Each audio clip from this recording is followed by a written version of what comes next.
Assalamualaikum warahmatullahi wabarakatuh. Perkenalkan, nama saya Ajeng Riris Fitria, NPM 1851030254. Baik, di sini saya akan menjelaskan tentang lembaga keuangan, yaitu tentang koperasi untuk memenuhi tugas mata kuliah bank dan lembaga keuangan. Baik, di sini saya akan menjelaskan tentang Kopkar Bhinneka Tulistiwa. Koperasi Karyawan Bhinneka Tulistiwa adalah salah satu koperasi yang telah memiliki badan hukum yang resmi, yaitu dengan nomor 037/1993 yang berdiri di Desa Merak Belatung, Kecamatan Kalianda, Lampung Selatan. Koperasi ini didirikan pada tahun 1994 yang dimotori oleh karyawan PT Biru Laut Katulistiwa. Dengan adanya koperasi ini, para karyawan bisa memenuhi kebutuhannya di Koperasi Karyawan Bhinneka Tulistiwa. Koperasi karyawan dibangun untuk memajukan kesejahteraan karyawan PT Biru Laut Katulistiwa. Seperti pada umumnya, Kopkar Bhinneka Tulistiwa memiliki aktiva tetap yang digunakan dalam kegiatan operasional koperasi. Jumlah aktiva tetap yang dimiliki oleh Kopkar Bhinneka Tulistiwa cukup banyak dan beragam. Pembuatan laporan penyusutan aktiva tetap Kopkar Bhinneka Tulistiwa menggunakan metode garis lurus dan dilakukan oleh karyawan bagian pembukuan. Bagian pembukuan memperoleh nota pembelian kas yang dilampirkan pada nota tersebut. Perhitungan penyusutan aktiva tetap pada Kopkar Bhinneka Tulistiwa dengan melakukan pencatatan pada Microsoft Excel dalam analisa kebutuhan dibagi menjadi dua, yaitu ada analisa kebutuhan fungsional dan kebutuhan non-fungsional. Dalam kebutuhan fungsional, aplikasi dapat memberikan laporan kepada ketua koperasi. Aplikasi dapat melakukan penginputan data aktiva tetap ke dalam database dan melakukan perhitungan penyusutan.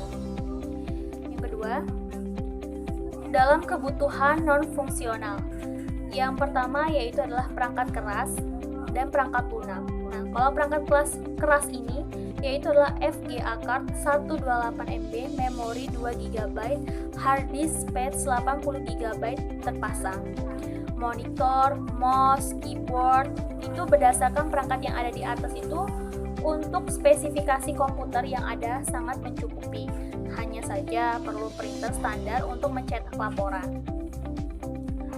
Perangkat lunak. Untuk membuat sistem pengelolaan data aktiva tetap dibutuhkan spesifikasi perangkat lunak yang digunakan sebagai pendukung sistem. Adapun spesifikasi perangkat lunak yang digunakan adalah sistem operasi Windows 7, Java NetBeans 8.0.1 dan MySQL database. Dalam jurnal penyesuaian dibuat pada akhir periode akuntansi setelah penyusunan neraca saldo dan sebelum penyusunan kertas kerja atau worksheet. Jurnal penyesuaian dibuat untuk menyesuaikan angka-angka yang tersebut dalam neraca saldo agar dapat menggambarkan keadaan yang sebenarnya sesuai dengan tuntutan dalam penyajian laporan keuangan.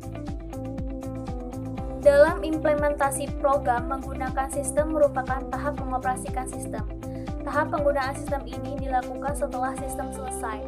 Kemudian penelitian melaksanakan pelatihan terhadap petugas yang akan menggunakan sistem dengan memberi pengertian dan pengetahuan yang cukup tentang sistem informasi, posisi, dan tugas setiap fungsi. Pelatihan ini untuk petugas yang akan mengoperasikan sistem, yaitu bagian pembukuan.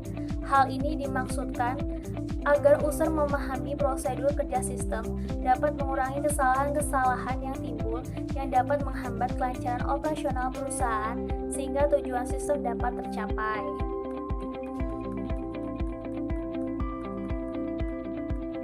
Hasil dari perancangan sistem informasi akuntansi, penyusutan aktiva tetap, metode garis lurus pada Kopkar Bhinneka Tulistiwa, maka dapat dapat ditarik kesimpulan dengan menggunakan aplikasi terkomputerisasi, karyawan bagian pembukuan dapat mengolah data penyusutan aktiva tetap yang akan menghasilkan laporan penyusutan yang dibutuhkan bagi pengguna.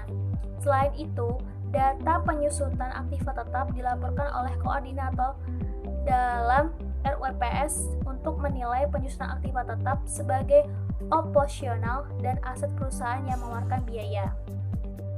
Visi misi koperasi, yaitu visi menjadi koperasi unggul dan mandiri yang mampu membangun serta meningkatkan perekonomian dan kesejahteraan anggota.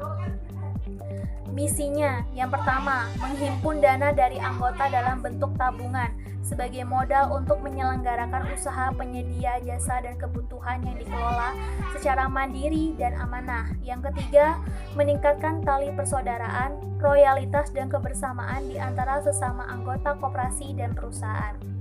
Tujuannya yaitu adalah 1. Membangun potensi ekonomi para anggota. Yang kedua, membantu anggota dalam menyediakan kebutuhan barang dan jasa yang dibutuhkan. Yang ketiga, melatih anggota agar memiliki kemampuan dan keahlian dalam bisnis yang bernilai ekonomi. Yang keempat, meningkatkan kesejahteraan melalui pola pembagian sisa hasil usaha. Dan peran dalam pembangunan ekonomi di Indonesia yaitu agar menjadi alat untuk ekonomi terpimpin berdasarkan sosialisme ala Indonesia sebagai sendi kehidupan ekonomi bangsa dan dasar pengaturan perekonomian rakyat. Tujuannya agar bangsa Indonesia memperoleh taraf hidup layak di dalam susunan masyarakat yang adil dan makmur.